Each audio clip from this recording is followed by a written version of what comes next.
હાર્દસમાં બોડેલી કેન્દ્રનો વિકાસ રસ્તા અને પુલની અગવડતાને કારણે રૂંધાયો છે।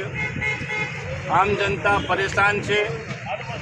છોકરાઓ કોલેજ સુધી જઈ શકતા નથી, બાળકો શાળા સુધી જઈ શકતા નથી, વેપારીઓને માલ સામાન મંગાવવાની તકલીફ થઈ રહી છે।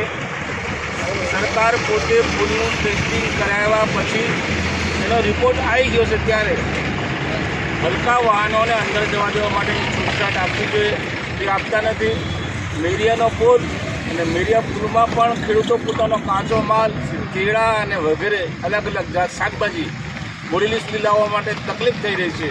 આ પુલ પણ સારો કન્ડિશનમાં છે એમ કહી શકાય, તો એને જે કંઈ કરવાનું થાય તે કરી કલેક્ટરશ્રીએ જાહેરનામું બહાર પાડીને હલકા વાહનો જઈ શકે એવી સગવડતા કરવી જોઈએ। ઘણા દિવસથી પત્રકાર મિત્રો પણ બૂમો પાડે છે, અધિકારીઓ બૂમો પાડે છે, પણ ઝાઝા વરસાદને કારણે જે કંઈ પૂરણ કરવામાં આવે છે નીકળી જાય છે। એને બદલે પાકું પૂરણ થાય એવી અમારી બધાની માંગ છે અને માંગની સાથે સાથે બોડેલી પ્રજાને, પાયજેતપુરની પ્રજાને અને ખાસ કરીને મધ્યપ્રદેશ તરફથી આવતા વાહનો જે બોડેલીમાં જવાના હોય કે હાલોદ તરફ જવાના હોય એને ખૂબ તકલીફ થઈ રહી છે, ત્યારે એનો કંઈક રસ્તો કાઢે, હલકા વાહનો ઉપર જઈ શકે એવો કંઈક રસ્તો કાઢે એવી અમારી માંગણી છે।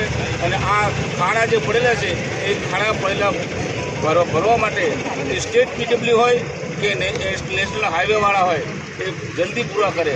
નેશનલ હાઈવેવાળા પકડવા જઈએ છે ત્યારે એમ કહે છે કે રાજપીપળા ઓફિસ છે, અહીંયા પૂછીએ ત્યારે કે મારે તો કુકડાથી ઉપર લાગે। આ અધિકારીઓ કોઈ બંધાતા નથી। નેશનલ હાઈવે બન્યા પછી આનું જે સમારકામ, રિપેરિંગ કામ જે થવું જોઈએ એ તંત્ર ઊંચા હાથ કરી દે છે, એનું આ પરિણામ પ્રજા ભોગવી રહી છે। ત્યારે અમારે એને ઉજાગર કરવા માટે આજે આ મોડાસર ચોકડી પાસે રસ્તા રોકોનો પ્રોગ્રામ છોટાઉદેપુર જિલ્લાના કોંગ્રેસ સમિતિના પ્રમુખશ્રી અને પરિષદ સમિતિના પ્રમુખશ્રીના આદેશ અનુસાર આ ચક્કાજામનો પ્રોગ્રામ અમે કર્યો છે। એનો ફળ સ્વરૂપે તમે સાક્ષી છો। પત્રકાર મિત્રો પણ આ વાચા સાચી અને સાચી રીતે આપે છે, ત્યારે તમારો પણ અમે આભાર માનીએ છીએ કે પ્રજાના પ્રશ્નને ઉજાગર કરવા માટે બધી જ ચેનલો કામે લાગી છે, તેમ છતાં તંત્રની આંખ ખુલતી નથી, તેનો અમને બહુ મોટો વિરોધ છે। ઓકે।